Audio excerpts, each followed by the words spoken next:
ये जो कविताएं लिखते हैं, विराट ने जैसे कविता सुनाई, आकांक्षा ने जैसे कविता सुनाई, ये जो कविताएं लिखते हैं उसका मतलब वो अपने विचारों को बांधते हैं। मुझे याद है मैं अहमदाबाद में एक स्कूल वालों से मिला था।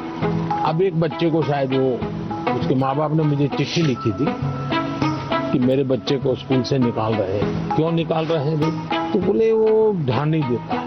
मजा ये हुआ कि उस स्कूल में बाद में टिंकरिंग लैब शुरू हुआ, तो सबके लिए आश्चर्य था कि वो बच्चा ज्यादा समय टिंकरिंग लैब में टाइम लगाता और रोबोट की एक कंपटीशन हुई, वो स्कूल वाले रोबोट में नंबर 1 ले आए। क्यों? बच्चे ने बनाया। यानी जो बच्चे को स्कूल से निकालने वाले थे वो रोबोट बनाने में नंबर 1 था। उसका मतलब उसके पास कोई विशेष ताकत है।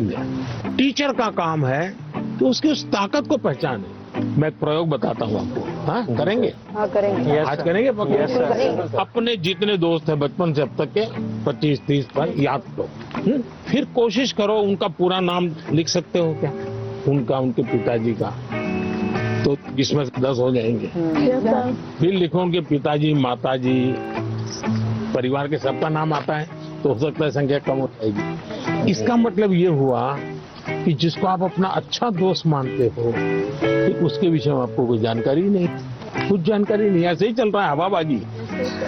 फिर एक सवाल अपने आप को पूछो, और ये सबसे इम्पोर्टेंट चीज है कि भाई ये वैभव को मैं इतने समय से 3 दिन से साथ रहा हूँ, अच्छा वैभव में गुण कौन सा है, मैं लिख सकता हूँ क्या? आप अगर ये आदत डालेंगे तो आपके अंदर भी किसी भी बातों में पॉजिटिव क्या है ढूंढने की आदत बन जाएगी। अगर ये हम करते हैं तो मैं समझता हूँ आपको लाभ होगा। सर मेरा ये प्रश्न है कि जैसे परीक्षा पास आने लगती है तो विद्यार्थियों के मन में एक दबाव होने लगता है कि जल्दी से जल्दी सब पढ़ना है, अच्छे से अच्छे पढ़ना है। तो सर इस समय में पढ़ाई पे ज्यादा ध्यान देते हैं और सोना खाना पीना थोड़ा सा सर इन सब का टाइम टेबल बिगड़ जाता है। तो सर आप इतने अच्छे से अपना डे प्रोडक्टिव मैनेज कर लेते हैं, तो सर ऐसे में आप विद्यार्थियों को क्या सलाह देंगे कि किस तरीके से वो अपने पूरा दिन और पढ़ाई को अच्छे से कर सकें? पहली बात तो हर एक के पास 24 घंटे हैं। यस ये तो पता है। Yes sir. कुछ लोग 24 घंटे में बहुत अच्छा काम कर रहे हैं, कुछ लोग 24 घंटे में दिन खपाने के बाद भी लगता है कुछ हुआ ही नहीं। Yes sir. सबसे बड़ी बात है उनका कोई मैनेजमेंट नहीं होता है। जी सर। उनको कोई समझ नहीं होती। जी। ऐसे ही कोई दोस्त आया तो गप्पे मारने लग गए। Yes sir. फोन आया तो चिपके हुए।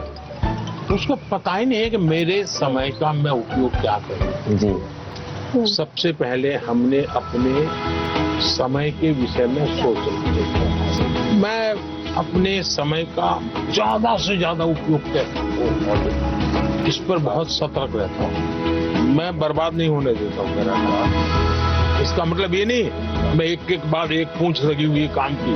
टाइम मैनेजमेंट के समय कागज पे लिख करके तय करता है और फिर देखना चाहिए कि भाई मैंने तय किया मैं कल 3 काम तो पक्के करूंगा, 3 काम हो सकेंगे तो करूंगा, और फिर दूसरे दिन मार्क कीजिए मैंने किए कि नहीं। क्या होता है हमें जो प्रिय सब्जेक्ट होता है हम तुरंत उसी में टाइम लगा देते हैं। जी सर। और जो सब्जेक्ट हमें बिल्कुल पसंद नहीं है उसको हाथ तक नहीं लगा देना। सही बात है। सबसे पहले उसको रिवर्स कर देना चाहिए। जी सर। चैलेंज करना चाहिए। ये समझता क्या है ये ज्योग्राफी को दिमाग में क्या भरा है, ये ज्योग्राफी मेरे शरण क्यों नहीं आ रही है, मैं ज्योग्राफी को पराजित करके रहूं। ऐसा मन में एक दृढ़ संकल्प लेना चाहिए। मैथमेटिक अरे तू समझता क्या है, आजा मेरे साथ मुकाबला कर ले। अब लड़ाई शुरू करें। मन में एक भाव विजेता होना है। मुझे शरणागति नहीं स्वीकारनी है, मुझे झुकना नहीं है। 24 घंटे सबके पास ही होते हैं, लेकिन कोई 24 घंटे बहुत प्रोडक्टिव होते हैं, कुछ गप्पों में लगा देते हैं जैसा कि सर ने कहा था। तो हमें टाइम मैनेजमेंट रखना पड़ेगा जिससे कि क्या हो हम जैसे अपने काम समय पे कर सकें और प्रोडक्टिव रहें पूरे 24 hours. Sir, at first, as you have gave a very great answer, so for that we would do a clapping, but with a twist, which is called as the flower clapping. ये क्यों होता है मालूम है? So this is for disabled people who can't hear. वो तुरंत ऐसा करके दिखाते हैं। सर हमारे मन में तरह तरह के आइडियाज, पॉसिबिलिटीज और एवं क्वेश्चन आते रहते हैं। सर ये डिस्ट्रैक्शन तो पैदा करते हैं एग्जाम के टाइम पे, तो सर ऐसे में हम अपने मन को कैसे शांत रखें? वैभव, मैं नहीं मानता हूँ आप डिस्टर्ब रहते होंगे। सर थोड़ा बहुत तो होता ही है सर, क्योंकि आप डिस्टर्ब होंगे ऐसा मुझे नहीं लगता, सर डिस्ट्रैक्शन थोड़ी बहुत क्योंकि है। मैं आपका कॉन्फिडेंस लेवल देख रहा हूँ। मैं जब से सुबह से देख रहा हूँ आपको, आपका कॉन्फिडेंस लेवल अद्भुत है। बट स्टिल सर एक बात तो होती है, क्योंकि सर एग्जाम्स तो होते ही है तब।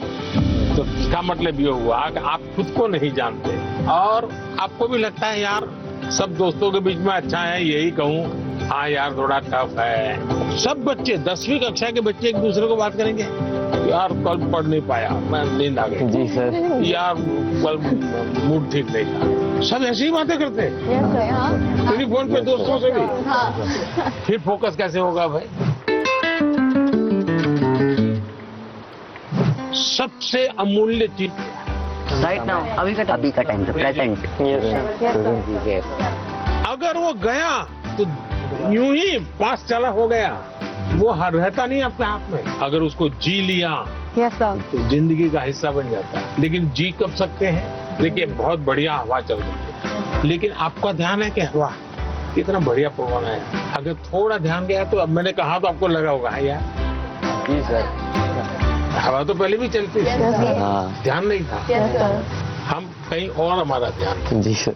सर मेरा आपसे यह प्रश्न है कि आजकल के युवाओं, स्टूडेंट्स लाइक अस सर, पढ़ते पढ़ते हम लोग डिप्रेशन और एंजाइटी में चले जाते हैं सर।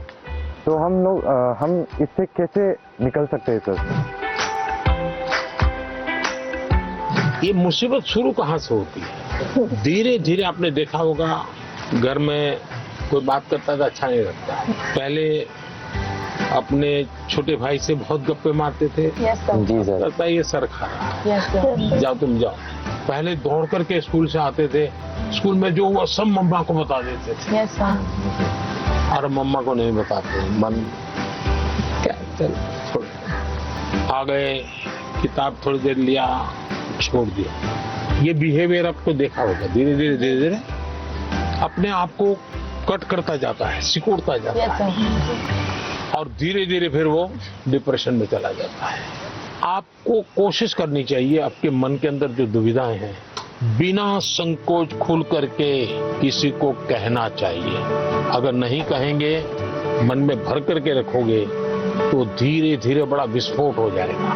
पहले हमारे समाज व्यवस्था में बहुत अच्छा फायदा है, हमारा परिवार ही अपने आप में एक यूनिवर्सिटी होता है। कभी कुछ बात दादा से खुल करके कर लेते थे, कभी दादी से कर लेते थे, कभी नाना